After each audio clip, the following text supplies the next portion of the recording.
and welcome to our new cooking channel, Cooking with Dad. I'm Chef M, and this is Dad. Say hi, Dad. I don't think we're off on the right foot here. I'm not just some wallflower. I know how to introduce myself. For crying out loud, 2 hours later. I've got an earned doctorate. I'm an airline pilot. One pathetic sob story later. Hi, Dad. Dad has been cooking his whole life, but it's 100% dad food. It's time to up his game and give him a little peek into my world.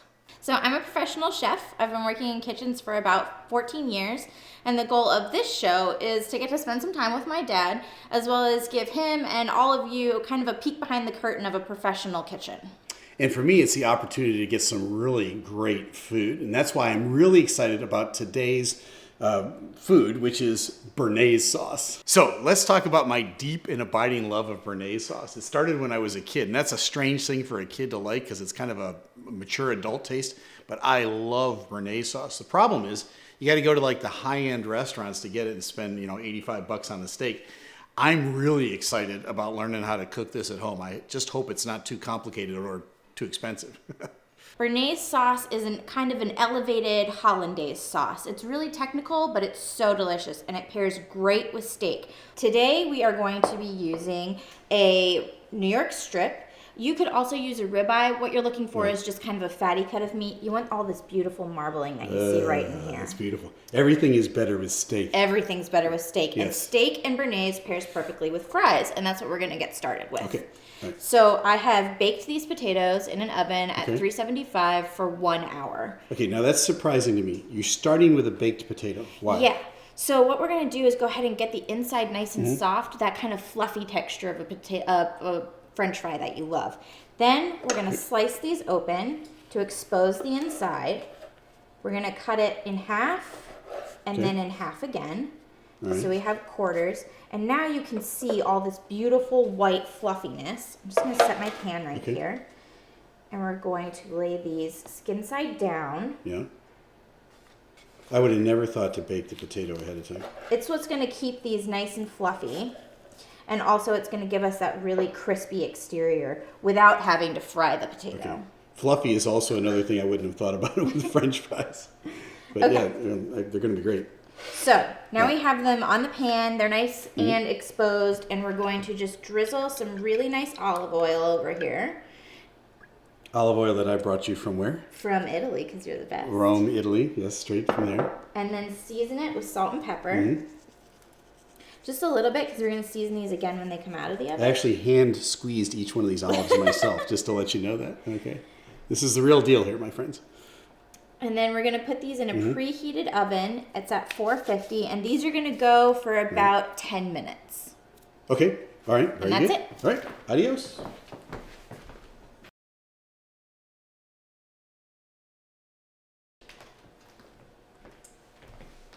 Okay, now we can move into our steak. Let's move into the steak. So we are going to start with the New York strip. I have had this out of the fridge for about 30 to 45 minutes. You want to let it come up close to room temperature. If you cook a steak cold, it's going to seize up in the pan and release all of its juices. If you cook it at room temperature, it's going to stay nice and soft and juicy. Excellent. All right, so I learned something new. Good. All right. So we're going to season liberally on both sides. Okay. And then you can go ahead and pour 3 times around with olive oil. Okay. 1, 2, 3. Perfect. Like now, when you're cooking a steak, the key is to not touch it. We're going to set it down. You want to hear that nice sizzle. Press it down nice and firm so that it gets that nice crust. Okay, so what do you mean by not touch it? Because you're holding on to it when you put it in there and you just pushed it down. So I mean, lay it down and leave it alone. Oh, okay, leave it alone. All right, got it. So the more you flip it, the less it gets that beautiful crust on the outside. And the crust is what we're looking for. Yeah, that's a common dad mistake probably because I do like flip it a lot. Yeah, you can't fidget. No fidgeting. And we're going to let it go for about 3 to 4 minutes on each side. And because this is a New York strip, we're going to make sure that we also pick it up and sear that fat cap. We want that to get nice and soft and kind of release all the fat because that's going to just add more flavor as we're basting it in a minute. How long is this going to take? Just a couple couple minutes, I promise.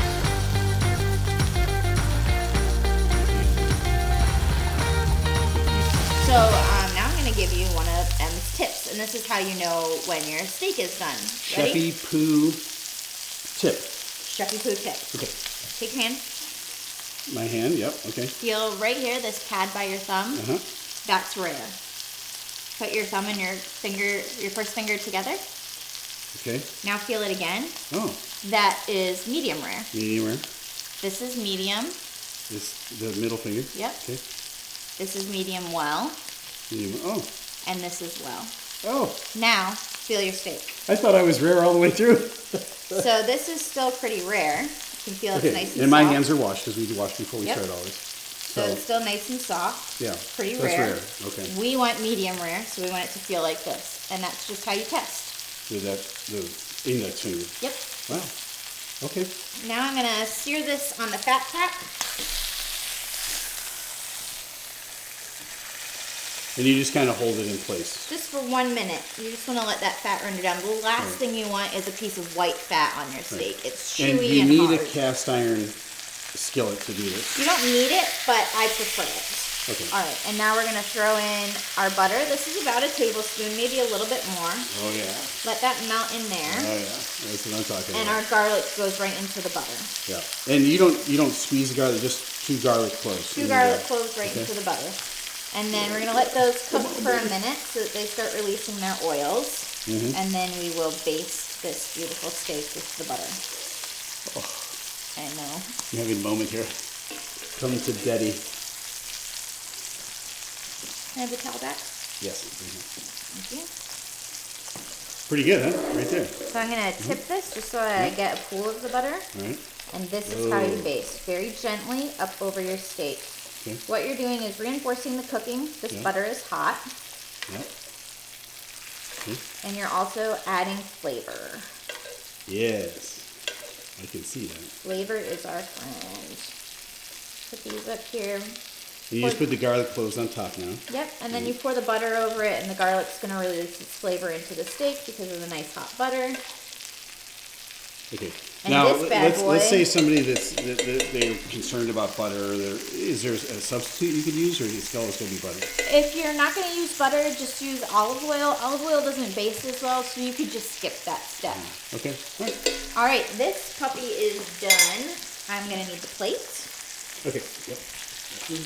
And now we have to do the most important part, and that is let the steak rest.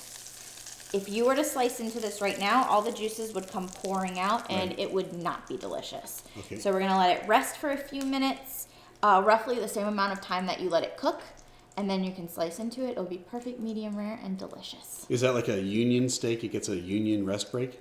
Gosh. No. I got $1 million. Several bad puns later. It's time to reset for Bernaise. Hey, what is that over there? No. You have to let it rest. Apparently, this is where you resist the urge to eat the steak. I hate waiting. I know, but it's going to be so worth it. All right. All right, next we're moving on to your favorite part, Yes. the Bernaise The sauce. Bernaise sauce. Okay, so we're going to take 4 eggs. These are at room temperature again. That just makes them easier to separate. And I'm going to teach you a chefy trick here. A little chefy poo trick. Okay. When I open the egg, Uh-huh. I dump it into my hand. Oh. And this is going to separate the egg from the yolk very easily. I think only women can do that. Men don't, yeah. Well, for you, since it's our first episode, I will separate the eggs. Oh, thank you so much. So you're going to want about 4 egg yolks. I'm using grade A large eggs, so we have a nice size yolk. Okay, so now we are going to put the egg yolks over a double boiler. Okay. So go ahead and pull that forward for me. Pull that forward right about to there. Okay, good. And we're going to set these on here. And now we just start to whisk really quickly because it's hot underneath, and that's going to start to cook the eggs. Whisk like a boss. Whisk like a boss. And we're going to whisk these until they get to the ribbon stage. So I'm going to hand this over to you. Whisk quickly and thoroughly. Okay. I probably have to make noises while I'm doing this. I'm never good at it. So what you'll see is the eggs start to kind of thicken up a little bit, come together. And while you're doing that, I'm going to go ahead and give you a first little bit of seasoning. Okay. It's starting to look like Bernaise sauce. Yeah, it'll get there. Okay. And here, I'll show you how to check for a ribbon. Okay. So what you'll do is kind of pick it up and see if it leaves a trail. See how I did that? Got rid of that job.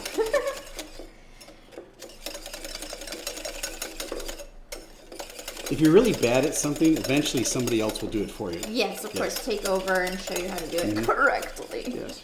The next part is where you have to be so careful. We're going to add the butter in, and we're going to do it slowly. This is certainly whiskey business. Oh my gosh.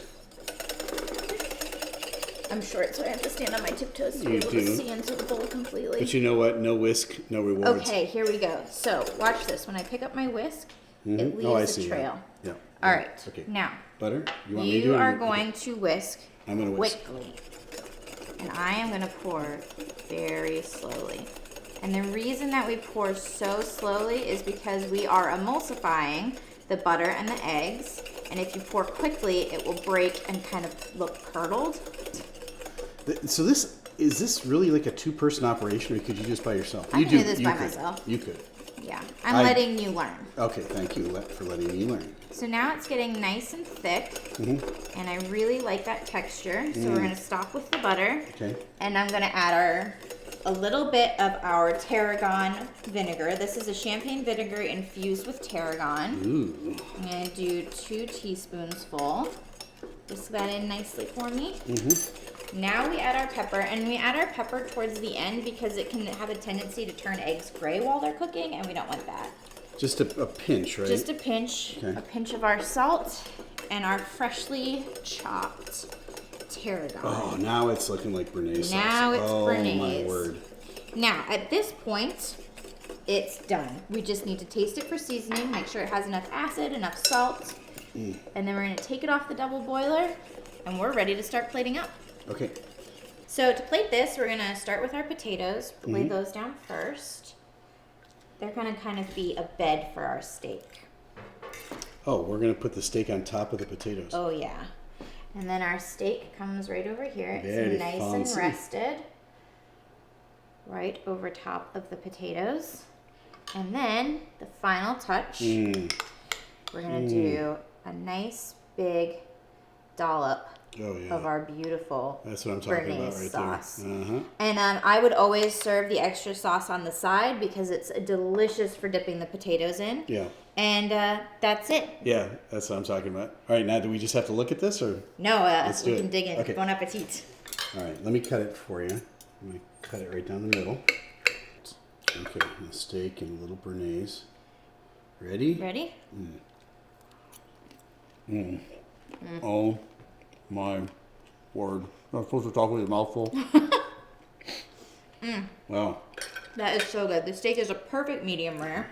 Yeah, and the Bernaise is a perfect, it's just excellent. Wow. It just makes a steak. Yeah, it really does. This is delicious. Yeah, it is. We should try this again just to make sure and verify how excellent this is. Wow. Well, all right. I had a lot of fun with you I today. did. Great job, Em. Thanks for teaching me how to make Bernaise sauce. You're Even though I'm not supposed to talk with my mouth full. It was too big a bite. You're welcome. If you liked this, make sure that you like and subscribe below, and leave us a comment with a recipe that you'd like to see us try. Until next time, I'm Ems. This is Dad. Say goodbye, Dad. This had better not become a regular part of the show. Goodbye, Dad. All right. Now I know from watching all those other food shows when they say, oh my word, it's so good, you know? Yeah. Because they're sitting there smelling it the whole time, and this is awesome. That's the worst part of working in a kitchen is you smell all the delicious food that you're sending to the customers and Yes. you're not allowed to eat Right. it. And you just like follow it out of the kitchen. Oh, it's so good. Go back to me. We do get to taste everything though, so that's a plus. Oh, that you taste everybody's food before it goes out? Yeah, every single thing that we make, you taste. Okay. Yeah. There you have it. How do you know if it's perfect for your guests if you haven't tried it yourself? Oh, see, that's so when my steak comes out, it always has a little cut out. Yeah, of it. that's it. The little piece that's missing, That's that's me. I love you. Yeah.